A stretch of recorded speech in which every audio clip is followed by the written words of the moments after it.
So, Veggie, good afternoon po sa ating lahat. And this time, under general community quarantine po tayo. So, talagang hindi pa rin po tayo ganong makapag-fieldwork. Sabi nga natin, dire-diretso lang po yung ating pagsiserve sa mga farmers natin at saka mga aspiring farmers. Ngayon, mahalaga po yung ating topic kasi maraming sumasablay sa pagtatanim sa isang crop na ito kung hindi nila alam yung tamang fertilization. And last week, senior po namin sa inyo is tungkol po doon sa watermelon, paano po yung pagtatanim doon sa Aklan. So, finiture natin yung isang farmer doon, si Ma'am Helen Culio. And last week din, ating finiture kung paano naman yung gastos, magkano yung gastos, at magkano pwedeng kitain sa pagtatanim din ng watermelon. And this time, pag-uusapan po natin is ano po yung tamang fertilization o tamang pag-abono, step by step yan, para po ma-attain natin yung ating gustong yield o yung harvest natin at syempre yung ating gustong income. So watermelon po plus melon po yung ating pag-uusapan ngayong hapon. And syempre yung ating guest, narito po siya. Sir Marcel, pwede po ulit kayo magpakilala? Okay, magandang hapon na Mike, Mr. Vegeman. Si Marcelo Espiritu po ulit, Senior Agronomist ng Yara Fertilizer. So, natutuwa po ako at nabigyan na naman kami ng pagkakataon na makapag-present po ulit dito sa programa ni Mr. Vegeman po, ni Sir Mike. Always welcome po Okay, kayo dito. At marami po nagme-message sa akin na sadyang napakaganda daw ng mga presentation. Kumpletong-kumpleto, yun ang sinasabi nila. Okay. So wag na po natin patagalin, Sir Marcel. Start na po tayo. Sir, ngayong hapon po, ang ating pag-uusapan po ay yung crop nutrition ng watermelon at saka po ng melon. Kasi alam naman po ninyo ito, nung una po itong pananim na ito, tinatanim lang po ito, itinetsempo yan ng tinatawag nating tag-init. Kasi sinasabi nila, doon maganda magtanim. Pero ngayon po, kitag-ulan, kitag-init, marami na ho ang nagtatanim nito. In fact, nabanggit ko nga po kay Sir Mike kanina, doon sa Leyte, kaha-harvest lang po nila, kaha-harvest lang nila ng pakwan. Ngayon, nagtatanim na naman po ulit. Antimano, tanim na naman po ulit sila. So, ang iba-iba po ang klase ng melon. Makikita niyo diyan sa litrato pong yan, meron tayong pahaba, meron tayong bilog, iba-iba ang kulay, merong magaspang ang balat. At doon sa pakwan naman po, ayan, meron tayong dilaw, meron tayong pula. At tingnan din po natin, no, yung pakwan natin, merong bilog, meron pong haba. Okay. Ang pakwan po, yung watermelon o yung melon family, yan po ay nandoon sa kamag-anak po yan nung ating ampalaya, yung mga cucurbits po. Pero ang pag-aalaga po niyan, hindi po kapareho noong ampalaya. Okay. Ang mga mamimili, ang gusto po nila, maganda yung hugis ng inyong melon at pakwan. Makintab, makinis ang balat, wala pong makikitang bahid halimbawa ng mga gas-gas o kakaibang kulay. Kasi kapag ka po meron noon, ang sinasabit po nila, nakakapag-turn off yon doon sa mga consumers. Okay. Physiological disorders naman po, kapag kainani po yan, ito yung mga dapat maiwasan po natin. Hindi maganda yung hugis ng pakwan. Pag binaak mo yung pakwan, merong hollow core na tinatawag tayo o hollow heart. Meron din pong insidente na pag binaak mo, ang kulay laman sa loob, kulay puti. Yung lumalaki naman pong pakwan, meron tayong tinatawag na blossom end. Yung dulo po ng prutas natin, nabubulok po unti-unti. At saka yung chilling injury po, kapag ka po ito ay itinago sa isang refrigerated container, less than 7 degrees centigrade. Okay. Sa pagtatanim ng pakwan, marami nagsasabi dyan na okay, ang mas maganda dyan, magtanim ako ng 5,500 per hectare, yung iba 3,000. Pero gayon pa man po, ang target yield na sinisilip nila dyan ay 15 tonelada hanggang 30 toneladas. Okay. Tolerant yan sa acidic na soil, slightly acidic na lupa, pero ang mas gusto po niyan, pH niya 6 to 6.5, na near neutral condition.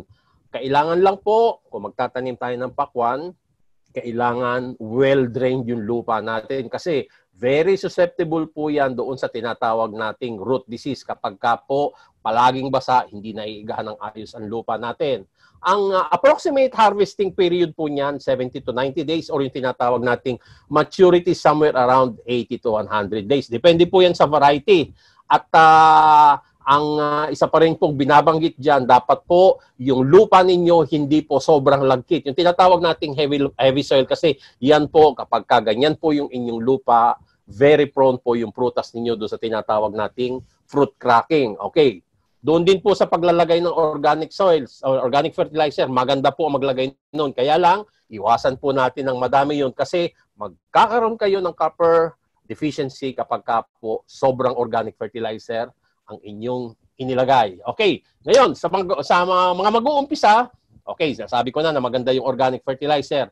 Pero kapag sobrang dami ng organic manure or organic fertilizer, meron tayong tinatawag na salt stress na nangyayari na maaring ikamatay ng seedling natin or yun yung magiging sanhi para hindi tayo makakuha ng magandang ani. Pinakamaganda po pag nag-uumpisa tayo, meron tayong tinatawag na starter solution. So, kasi meron nagtatanim ng pakwan na nilalagay sa seedling tray, merong diretso na sa bukid. Pero ganun pa man po, kahit anong sistema ng pagtatanim ninyo, dapat meron agad kayong paunang abono na ilalagay po doon sa inyong mga itinanim na pakwan. Okay, maraming klase ang variety ng pakwan natin. Meron tayong open pollinated, ibig sabihin yan, doon ka nakukuha ng pananim mo, paulit-ulit. F1 hybrid, every time na magtatanim ka, bibili ka ng seeds, pero yung performance yan, yung ani na makukuha mo dyan, napakaganda. Okay. Yung pangatlo naman po, meron tayong seedless. Pero kung magtatanim kayo ng seedless, kailangan meron niyang katabi na pollinator variety.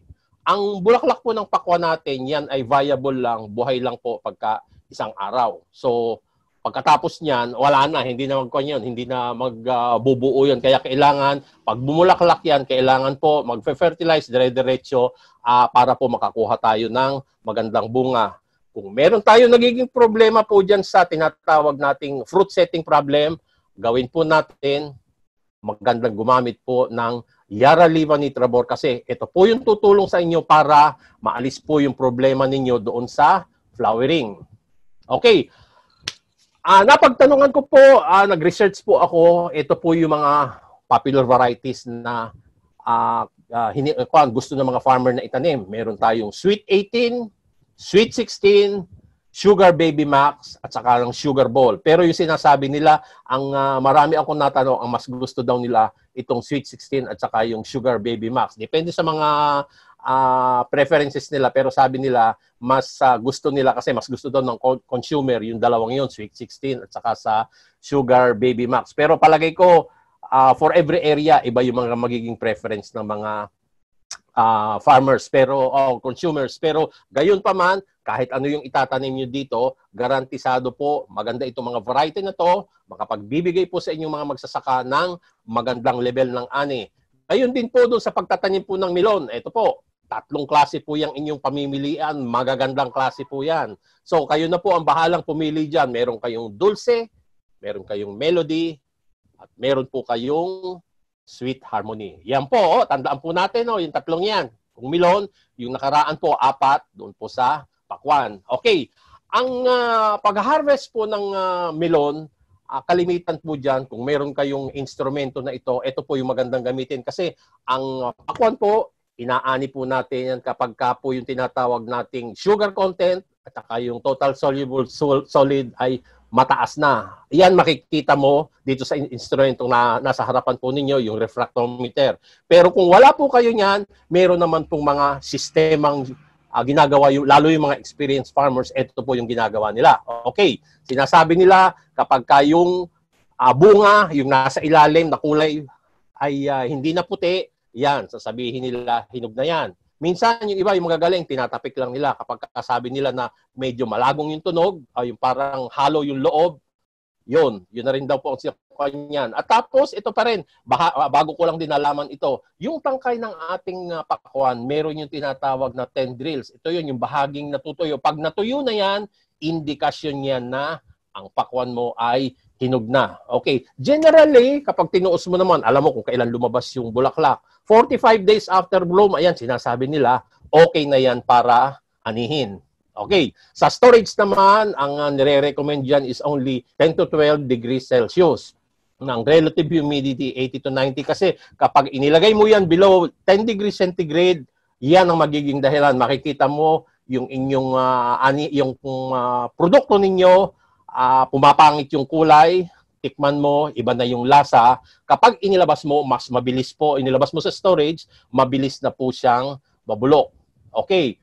Ito pa rin po yung isang sinasabi nila na magandang indication na harvest, malapit na siyang harvestin. Kasi ang pakwan, nakikita ninyo, yung nasa harap na yan, meron niyang guhit na dark green.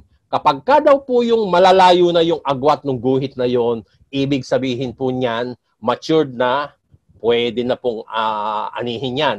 Okay, yung iba, kanina nabanggit ko, silipin daw yung kulay, yung nakapatong sa lupa. Pagka daw puti, ayan, good na yan, medyo dilaw, at saka yung matingkad yung pagkadilaw, the best na po yan. Kaya kung kayo ay mamimili, ito yung silipin ninyo. Tingnan ninyo kung alin yung pakwan, makinis, maganda yung hugis, at dilaw na dilaw, matingkad ang pagkadilaw po noong nasa ilalim po noong bunga. Okay, ang criteria, quality criteria, depende po yan sa merkado. Okay, basta sinasabi nila, kailangan mature yan, matamis, maganda yung kulay, makinis, wala kang makikitang bahid ng halimbawa internal breakdown, gas-gas doon sa balat, crack. Ang average weight niyan, 2.5 to 5 kilo. Yan yung gusto ng mga consumer. Although, merong mga special consumer tayo na ang gusto nila 5 kilos pataas. Ibang kwan po yun, ibang segment yon. Pero yung iba, sinasabi nila, dahil gusto nila bentahang mabilis, doon sila tumatayo sa 2 kilo hanggang 5 kilo. Yung mga importers naman po, o exporters, ang sinisilip nila quality, size, at saka regular ang supply. Kasi gusto nila matamis, gusto nila maganda yung laman sa loob, hindi yung sasabihin nila na parang malabsak yung laman, at maganda po yung kulay.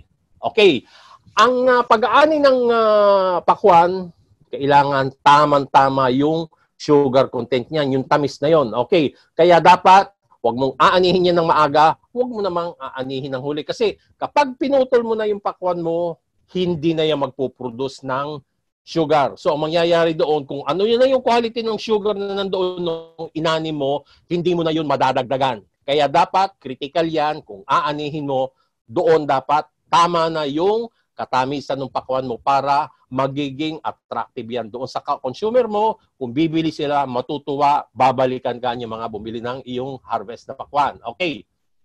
Mayroong mga nagpa-practice dito sa milon, sa pakwan. Sinasabi nila, 10 araw bago anihin, huwag nang papatubigan.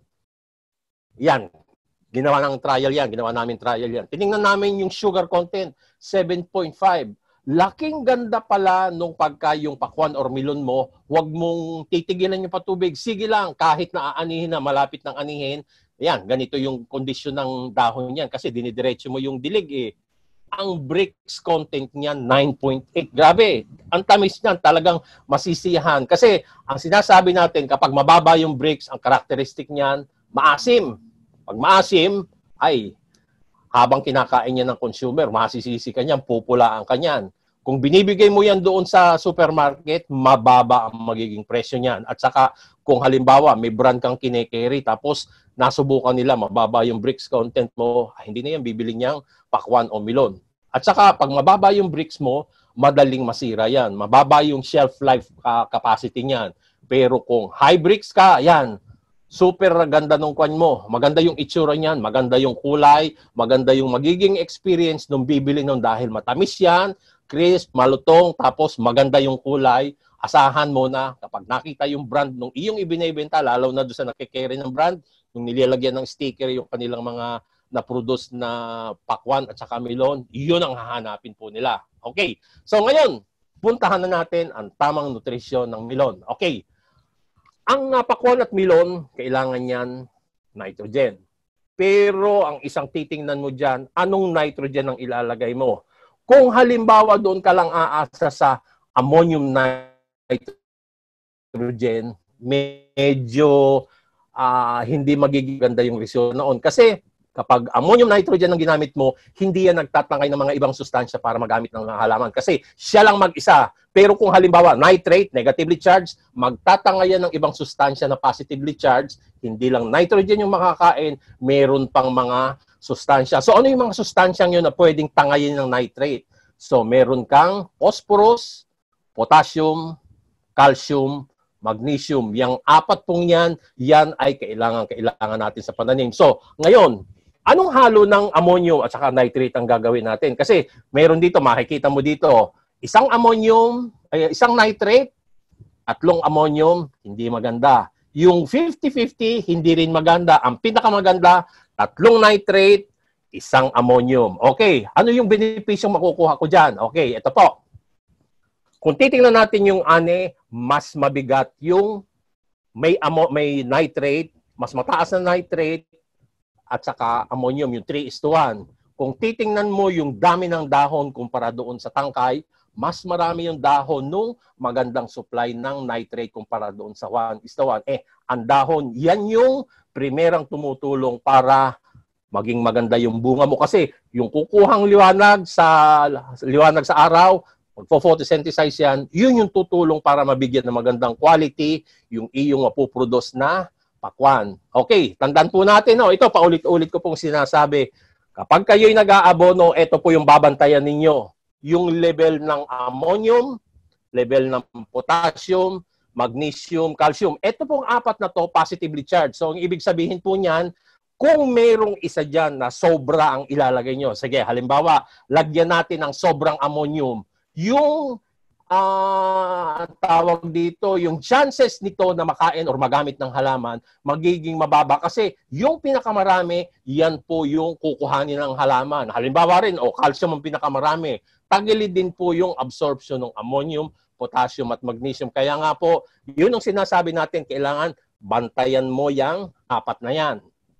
Okay. Ngayon din po, ang paglalagay po ng ammonium, kasi lalo na yung umpisang-umpisa, kailangan po regulated natin. Kung maiiwas tayo na wag muna tayong gagamit ng urea doon sa unang-unang pagtatanim natin, kasi nandun po yung posibilidad na magkaroon kayo ng ammonium toxicity. Makikita po ninyo ito, pinasibol yung buto ng pakwan dahil urea ang nilalagay, marami po ang namatay. Okay, puntahan natin ang phosphorus. Ang phosphorus, responsable po yan doon sa tinatawag nating pagkatamis ng ating pakwan. Okay, iwasan din po natin na sobra yung phosphorus, lalong-lalo na kung seedless ang inyong itatanim. Kasi yung seedless na pakwan, makikita nyo, hindi 100% seedless yun. Meron niyang, ito, yung makikita ninyo na puti-puti. Yan po, hindi na buong seeds yan, pero seeds po yan. Kapag sobra po yung inyong phosphorus na inilagay, marami po kayong makikita na ganyang puti-puti. Although sasabihin nung nagbenta, seedless po yan.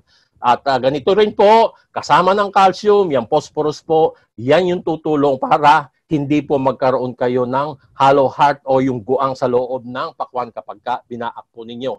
Madali pong makabibigat yung inyong pakwan kapag po maganda yung supply ng phosphorus. Okay, sa phosphorus din po, maganda yung kapal ng balat.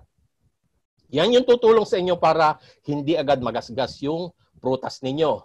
At in combination with calcium, yan po ang tutulong din sa inyo para makakuha kayo ng magandang level ng ani.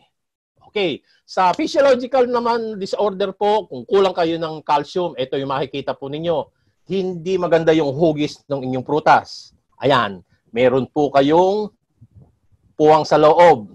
White heart, yung gitna ng pakwan ninyo, kulay puti. Hindi na po itsurang pakwan yan kapag po ganyan. Blossom and rot, nabubulok po yung dulo nung inyong prutas. At yung subjected din po kayo, hindi kayo makakalaban po doon sa chilling injury kapag po kulang kayo sa calcium. Okay. Ang calcium po kasi kapag kaya na inilagay natin sa halaman, hindi lang po dito sa ating dito sa ating pakwan. Ang pinupuntahan, immobile nutrient po yan eh. Doon lang yan po napunta sa ating mga dahon. Lalo na yung dahon na malapit po doon sa ugat. Ang nagiging resulta po niyan, yung inyong bunga, kakaunti lang po ang makakapunta doon. So, kailangan nating supplyan yan. Paano natin masusuplayan yung kinakailangang calcium. Diyan tayo maglalagay na tinatawag nating mga foliar spray, yung specifically sa Yara po, Yara Vita Caltrac. Para po yung supply na pangangailangan ng calcium dun sa developing na bunga, maibibigay natin. Kasi talagang dito po kung aasa kayo ng ilalagay lang po ninyo doon sa ugat, doon sa lupa, yan po, sa dahon lang po pupunta yan. Kaunting-kaunti lang po ang pupunta doon sa bunga. So para maiwasan yan, foliar spray, Yara Vita Caltrac. Okay. So ito pa rin po, sa tulong po ng calcium, pwede kayong tulungang lumaban sa fusarium wilt. Kasi ito rin po, isa sa unang disease na tumaatake po doon sa inyong bagong tanim. Sa bunga ninyo, iwasan natin yung white heart, yung puti yung loob ng bunga. Iwasan po natin yung magkakaroon kayo ng tinatawag nating puwang sa loob ng pakwan kapag binaak po natin. Okay. Ito, maraming nakaka-experience ito. Ako mismo naka-experience ito nung bumili ako ng melon eh. Okay. Nung bumili ako ng melon, ang ganda. Ang kinis. Nung binaak ko, bakit ganun? Yung loob, gumagalaw yung seeds, liquid yung loob. Yun pala, yun ay dahilan doon sa calcium deficiency. Kasi yung makikita nyo yan, pag tinatransport yan, bibitaw yung seeds na yan. Pag bumitaw yan, magkakaroon ng injury itong loob na to. Makikita mo, nagtutubig na yan, mabilis nang mabubulok yan. Pero kung ikaw ay merong sapat na supply ng calcium, ito yung mangyayari. Hindi bumibitaw yung seeds. Wala kang hollow core dyan na magiging dahilan para pag tinatransport, malalaglag yung seeds, magagasgas yung laman yan, hindi po yan madaling masira. Okay. Ang tanim din po nating pakwan at melon, yan po, kailangan niya ng mga micronutrients. Kaya hindi po pwede na tayo ay hindi mag-i-spray. Kailangan po mag-i-spray tayo ng mga foliar fertilizers. Kasi yan nga po, lalo na yung boron, yung iron, yung zinc, at saka po yung calcium. Kasi talagang pag hindi kayo naglagay niyan, malaki po yung makikita ninyo or magkakaroon kayo ng problemang quality doon sa inyong mga aanihin. Okay, ngayon, isa sa mga inire-raise din sa aking question ng mga farmers, paano ko ba maiiwasan yung fruit cracking? Okay, doon yung unang-una, variety yan. Pero yung pinakita ko naman sa inyong variety yan, kay Pakwan Melon, meron yung karakteristik na lumalaban talaga, hindi kayo makasubject dun sa fruit cracking. Okay, iwasan ninyong magtanim doon sa sobrang lagkit ng lupa. Kailangan yung lupa po ninyo well-drained, hindi naiipunan ng tubig. Kung tayo magpapatubig, siyempre, kailangan din natin na i-schedule yung irrigation. Huwag masyadong malayo yung pagitan ng pagpapatubig kasi sa ampalaya man, sa talong man, kung malayo yung pagitan kasi matagal na hindi pinapatubigan, binagsakan mo ng maraming tubig, doon mangyayari yung tinatawag nating fruit cracking. Yan yung nagiging problema sa talong at saka po sa ampalaya kasi sasabihin nila, ay hindi na naman kwan, asa na lang ako sa ulan. Hindi umulan. 10 araw walang patubig. Biglang umulan ng malakas. Ayun sir, crack yun. Pero yung cracking na yun, malaking maitutulong kapag ka po kayo ay naglagay ng calcium at saka po ng boron kasi ang gagawin po niyan, tutulungang maging makunat yung mga cells ninyo, hindi po madaling mag-crack. At syempre po, babanggitin ko na rin dito, kailangan mo ng magandang supply ng potassium. Okay, meron kahapon, may nagtanong sa akin, Sir, meron akong itinanim na pakwan, nilagyan ko lang sir ng 0060. Bakit sir nanilaw? Ayun, inulit ko na naman po ulit sa kanya. Sabi ko, ang babantayan mo dyan yung nitrogen, potassium, calcium, magnesium. Ang inilagay mo calcium, di hindi nakakain ng nitrogen yun. Kaya nanilaw yung tanim. Kaya sabi ko sa kanya, tandaan po ninyo yung 4 na yun. Huwag ko kayo magkakamali na isa doon ay sosobrahan ninyo at talaga pong makakakita kayo ng masamang epekto doon sa inyong mga pananim. Okay.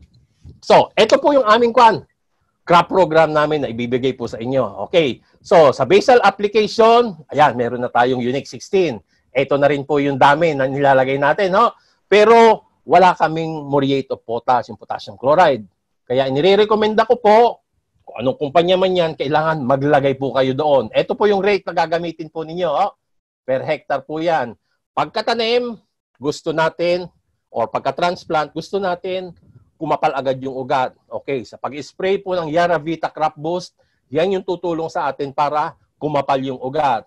And then so on and so forth. Makikita po ninyo, every 5 days, meron tayong ilalagay dyan. Every 5 days kasi mabilis po ang growth and development ng pakwan. Kailangan po niyan, kay pakwan, kay melon, kailangan po niyan available yung mga sustansya sa mga period na to. Biruin mo, 5 araw lang, lagay ka ng lagay. Merong maglalagay ka ng granular, pagkatapos noon, susundan mo ng spray, susundan mo ng dilig, o ganun po, alternate. Ang gawin po ninyo, kapag po ninyo yan, i-print ninyo ito, maging gabay po ito sa inyo. Ito po, garantisado na po namin, ito, maganda po yung makukuha ninyong ani kapag po nasunod ninyo itong programang ito. Okay po. Ang aming hina-highlight din po dito, itong Nitrabor kasi yung Nitrabor, kombinasyon po yan ng nitrate, calcium, at boron. Ito po yung magbibigay sa inyo ng magandang bulas, lalo na po yung bagong tanim. Ito po yung magbibigay sa inyo para mabilis po yung paglaki ng inyong tanim. At kagandahan din po nito, madaling matunaw siya, napapaganda po niya yung tibay ng cells ninyo para hindi po kayo agad tamaan ng sakit. At ito po yung tumutulong para maging tawag dito, yung shelf life ng inyong mga produkto ay medyo mahaba po. Okay. Gayon din po, babanggitin ko rin po sa puntong ito, maganda po ang paggamit, dadagdagan ninyo yung paggamit ninyo ng abono ng Humic WSG. Kasi po ito, ang function po nito, magpapabuhagag ng lupa ninyo, magaganda yung sirkulasyon ng hangin, diretso yung tubig sa lupa, hindi yun na antimano magwa-waterlag, pero merong retention yan. Yung tinatawag po nating efficiency ng mga abono, mapapataas po natin kasi kapag naglagay po nito ay yung mga sustansyang inilagay po ninyo galing sa abono, kung hindi pa magagamit ng halaman, nandoon lang ho, hindi niya papabayaan po na tinatawag natin na ma-leach o madala ng ulan. So ganon, pag kailangan ng halaman nyo, ibibigay noon, yan po. At ang lupa po ninyo magiging buhaghag. At pag buhaghag ang lupa, alam na po ninyo, makakapag-produce ng magandang ugat. Ang halaman natin, sa ugat po yan kumakain. Pwede po natin yang ihalo sa fertilizer. Yung naman po, pwedeng liquid application drenching, pwede din po yan i-spray. Kagandahan po nito, proven na po na maganda ang kanyang epekto. Okay, aside from being a soil conditioner, nakakapag-boost po ito ng plant growth and development. Okay, ayan po. Ito po ulit yung nilagay ko ulit. Pinakita ko ulit sa inyo yung program ng paglalagay, saan po magandang gamitin yung humic natin, yung humic acid po natin. Ayan po. Okay, doon sa Yara Crop program po natin, yung paglalagay po natin ng humic at saka po ng Unique 16, saka po yung tinatawag nating potassium, yan po ang magbibigay sa inyo ng magandang arangkada para sumibol ang pananim nyo. Magkakaroon agad kayo ng oportunidad na magsanga, sumupang po yung nag-germinate po ninyong buto. Okay, early vegetative stage, yung dinedrench natin, mabilis na pagtadalbos, humahaba yung pag-ugat, mabilis ang paglaki, at doon sa pag-spray po ng crop boost natin, yan po, nagiging malusog ang talbos. Okay, sa late vegetative stage, ayan, nalalapit na pong paghahanda para sa pagbubunga, tutulungan po nating magbulaklak ng maganda, tapos po, hindi man lalaglag yung bulaklak, diretso po na pagbubunga po yan. Okay. Flowering to harvesting, dito na tayo mag-i-spray po ng Caltrac kasi ito po yung magbibigay tulong sa atin. Yung sinasabi ko kanina na yung calcium na hindi nagiging available kung padadaanin mo lang sa ugat, dito na natin palalagay sa dahon para makarating po doon sa bunga. At yung paggamit po ng abonong grower at Yaramila Winner, 8 sustansya po ang taglay niyang abonong yan. Kombinasyon pa rin po ng Nitrabor. Yan po ang makakapagpaganda ng dahon, makinis sa magiging development po ng prutas ninyo, mas malaki ang bunga, mas mabigat, mas maganda po yung shelf life. Okay. Pangatlong ulit ko na lang po, paalala ko po, ito yung ating inire-recommendang crop program para po doon sa pag-aalaga ng pakwan. Kasi kailangan, critical po ang magandang tinatawag nating nutrisyon para sa ating pakwan, para ang ating aanihin po, maganda ang quality. Hindi lang basta maganda ang quality, mataas ang ani kasi mas mataas ang ani, malaki yung babalik sa ating income kapag ka po ganon. Okay, ang mga pagtatanim ng pakwan, hindi kayo makakaiwas na magkakaroon kayo ng peste. Pero ganito lang po ang i-advise ko sa inyo, kung kayo ay magkakaroon po ng problema niyan, handa rin po kaming mabigay sa inyo ng payo, larangan po ng management, nutrient management, crop management, at saka po yung pest and disease control. Meron po kaming kakayanan na makapagbigay ng payo sa inyo para po matulungan kayo doon sa inyong pagsasaka po ng pakwan. Okay, gawin lang po ninyo. Pwede kayo mag-text sa akin. Ito po yung aking number, 0918-934-1237. Or dili po kaya, kung halimbawa kasi, ang nire-require ko sa kanila kapag ka may problema hanggat maaari, magpadala sa akin ng litrato ng nakatanim. Yun po. Kuhanan yung litrato, ipadala ninyo doon sa tinatawag nating messenger. Yun po, doon tayo mag-uusap. At kung hindi pa po, kung mayroon pa po magandang signal, ang gagawin ko po dyan, video conference tayo para antimano, kita ko yung halaman mo, yung gusto kong parte na makita para ma-determine ko kung ano yung problema mo, makikita po natin, malusolusyonan po natin agad yan. At tandaan po ninyo, yung ibibigay naming payo sa inyo, hindi po kami magsasabi na ang inyong bibilhin ay yung mga mamahalin. Tama lang po. Basta depende yun sa dati nyo yung ginagamit kasi ganun kami kung magrekomenda po kung ano yung inyong yung ire-recommenda namin, kailangan alam po muna yung dati nyo ginagamit para kagaya nung sa peste. Iwasan po natin yung mga resistance issue o yung mga immune na peste. Gayon din po sa fungicide. Gayon din po ang ginagawa namin. Ano yung dati mong ginagamit? Okay, ito yung dati yung ginagamit. Ito na yung gagamitin mo ngayon. Yun po ang aming ire-recommenda sa inyo. Okay? Sir Marce, napakaganda Yes, naman ng iyong presentation. Salamat po, sir. Salamat po. Ay, alam niyo, sir, yung paggagawa ko niyan, hindi ko basta kinukuha yan dito sa aking computer. Nagtatanong ako sa magsasaka kasi yun yung gabay ko yung problema ng magsasaka ang gusto kong i-reflect lagi dito sa ating ginagawa. Okay, actually, naniniwala ako dun sa iyong fertilization guide, yung sinasabi mo na halos every 5 days, every 10 Apo. days. Kasi ako mismo, naobserbahan ko yan doon sa Iloilo. Ayun, Sandia ko yun. Sandio country yun. Oo, Yan. Sandia. Yes, sir. Yung Iloilo nga kasi, kanya-kanyang diskarte ng pag-abono. May mga tank mix sila na ito, ihahalo sa ganito. Pero ang kagandahan doon sa Yara, no? Hindi na talaga kailangan na masyado maraming halo-halo, no? Tama. Or dalawa lang na pwede mong pag-mix, okay na. Apo. Tama po? Tama. So, kung ako magsisimula mag-watermelon or melon, hindi ako maliligaw kasi ipiprint ko lang. Sabi mo, iprint lang yung ano, no? Yun, yung fertilization program. Ayun, solve na yun. Oo. Program. Siguro, Sir Marcy, ang question na lang nila doon, ano? Sa halimbawa, yung Caltrac, pwede bang i-mix yan dun sa insecticide, fungicide? Yan, okay. Okay, magandang katanungan. Oo.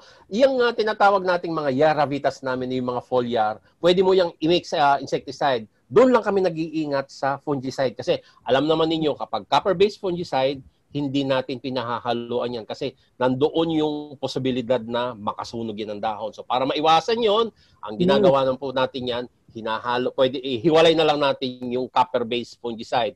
Isang magandang katangian pa rin po ng Yaravita natin, sprayables kay Caltrac, kay Bortrac, Zintrac, meron po yung spreader, meron na po yung sticker. Kaya kapag hinalo po ninyo yan, halimbawa sa insecticide, hindi na ninyo kailangang maglagay po ng sticker. Yun po. Okay. Tapos, yes, sir. pag nag-spray po tayo, sa umaga po ba o sa hapon? Ang pinakamaganda po, umaga, sir. Kasi ang iniiwasan natin, yung tinatawag nating residual moisture sa gabi. Alam naman ninyo, ang mga dahon, ang mga halaman, pananim nating halaman, kapag po yan ay basa ang dahon sa gabi, problema natin dyan, prone po yan sa mga fungal infection. Para maiwasan natin yon, dapat umaga po. Pero huwag tayo mag-i-spray ng alas 10 kasi medyo mainit po yung andun pa rin yung posibilidad na malanta or manilaw yung dahon niya. Kaya ang ginagawa namin dyan, recommended namin, early morning spraying ang pinakamaganda. Okay. Sige. Sir Marcel, last question na lang. Saan po available yung produkto ng Yara? Kasi yun pa rin po ang concern nila. Opo. Ganito po. Sa major distributors po yan available. Pero ganito po bibigyan ko na kayo ng payo. Kung sakali man na meron kayong hindi mabili na produkto namin, abisuhan niyo po ako kasi maraming nagte-text sa akin. Isabela, Visayas at saka sa Mindanao. Ayun po. Pinapatulungan ko yan doon sa aming mga kasama po na nakadistino doon sa lugar. Makakakuha kayo ng produkto. Tulungan namin makakuha kayo ng produkto. Ang number 1 ngayon na nangangailangan, Visayas. Dalawa na yung tao namin doon. Babae pa yon. Kaya, kanyan, matutulungan kayo. Talagang, alam namin na kailangan lalo na yung Caltra kasi talagang season na ng spraying nila ngayon ng mga foliar fertilizers. Basta yun lang po request ko. Pag meron kayong kailangan na hindi ninyo mabili po, sabihin po ninyo sa amin at tutulong kami sa inyo para makuha ninyo yung produktong kailangan po ninyo. Okay po? Okay. Thank you very much, Sir Maste. So Okay. ako talagang hindi ako magsasawa sa yung nai-guess kita kasi talagang maraming natutulungan. Maraming Yes, yung sir. naliliwanagan. Kasi Yes, maliwanag sir. yung mga presentation. Sige, sir. In the service of Filipino people, yan po ang aming adhikaan, sir. Yes, sir. Sige po. Okay, so sa mga viewers po natin, wag po kayong magsasawang sumunod o manood dito sa ating programa na Sir Mac the Benjamin. And abangan nyo po palagi si Sir Marcel Espiritu na talaga namang grabe yung kanyang knowledge. Sabi nga, senior Senior, kaya talagang senior na. Yes, sir. Talagang knowledge na talaga. Wisdom na, sabihin na natin. Yes po. Okay, sa mga viewers natin, ito po ang inyong Benjamin, Sir Mac the Benjamin. Maraming salamat po. See you next time. Salamat po, sir. Ingat po Okay kayo. po. Okay. Yes,